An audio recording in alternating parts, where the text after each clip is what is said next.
Hello and welcome to Time Travel Theory with me, your host, Matt Salzer. So, I hope you enjoyed my Halloween series that I had going on there. Lost Tapes is a favorite of mine, as cheesy as it may be, and it is what it is. But anyways, so as this is Terminator Dark Fate's opening day, I thought I would go into this, and by the way, full disclosure, this is not a paid advertisement. I'm just a fan of the series. So as I mentioned in several of these videos before, there are two types of time travel in sci-fi. There's the single timeline travel where you go from point A to point B on one timeline and you're literally going to affect everything going on there.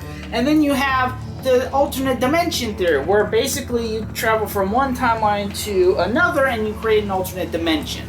That is what we're dealing with here with the Terminator franchise. Now, long story short, specifically here, we have what's called the Judgment Day scenario, basically in 1997. You have Skynet where there is an attempt to shut it off. Skynet retaliates by basically throwing all their missiles at what is in the original timeline. I know this was probably not thought out, but in the original timeline, the nukes were sent to their Soviet targets in 1997, which means in this original alternate timeline, the Soviet Union still existed. Not the case in our modern timeline, however. As I mentioned, this was probably an oversight, but at the same time, we could consider it an alternate timeline. Now, what happens in Terminator is that Kyle Reese is sent back to 1984 in pursuit of the T-800 Terminator portrayed by Arnold Schwarzenegger in order to protect Sarah Connor, who is the mother of John Connor. But then in the whole grandfather paradox theory, where again you interact with yourself or a relative in the past, Kyle Reese is the one who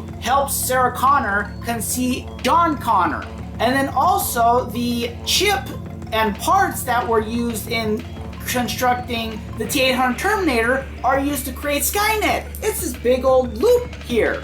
Now that happens in this timeline, and then as I said, it creates John Connor, blah blah blah, and then you have to jump all the way back.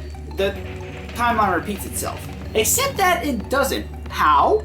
Welcome to the confusing mess that is the Terminator franchise. So long story short, here's Terminator 1, where the T-800 goes back to assassinate Sarah Connor, Kyle Reese comes back, stops it, and the two end up conceiving both John Connor and Skynet. Here's T2, where another jump, this time with the T-800 for the Resistance. Also, there's a Resistance called TechCom, which fights off Skynet, and in 2029 is actually able to defeat them. That's the whole point of this going on here, is that humanity finally wins, and in order to try to prevent that and ensure their victory, Skynet and the Terminators jump back. But then in order to try to ensure that that victory actually happens, they do another jump, this time to 1995, where the T-800 is sent back to protect John Connor, and the T-1000 is sent back to assassinate him. That whole timeline ends up stopping Judgment Day, at least with 1997 anyways, because they destroy the Cyberdyne Systems headquarters where everything takes place.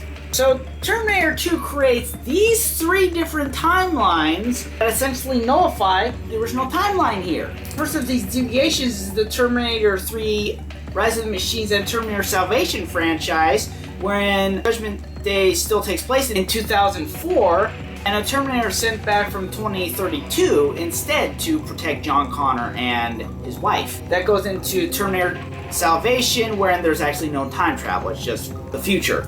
Then there's also the Sarah Connor Chronicles, the TV show, which has multiple different timelines going there because there's multiple time travel jumps, and because there's no predestination paradox, there is multiple jumps happening and multiple events happening at once, thus there's no predetermination going on there. But then you also have the upcoming Terminator movie coming out today, Dark Fate. In this case, another T-800 was sent back to assassinate John Connor. Of course, because I haven't seen the movie, I do not know all the details. But you also have the Rev 9, which is like the TX, which has a hard metal skeleton along with the liquid metal outside, except these are two different units, unlike the TX, which is just one unit.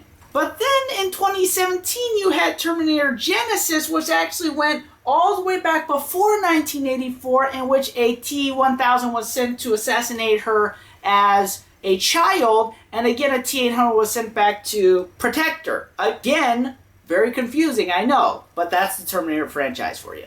Thank you very much. Be sure to like, share, and subscribe. Let me know about in the comments down below. Let me know if you want to see more dark tape stuff, or if you want to consider seeing.